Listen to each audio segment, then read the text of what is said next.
ni anang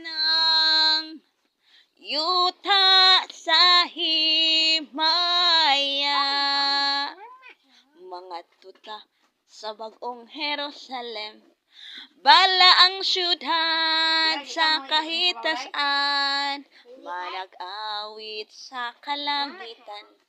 Bala ang syudad sa kahitasan, atong ipatingog ang mga alpas sa panggungatan.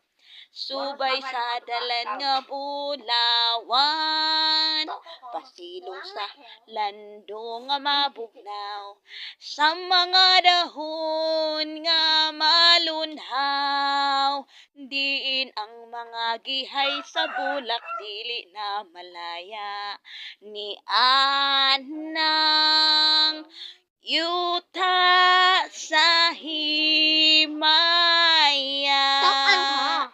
Mga tuta, why ni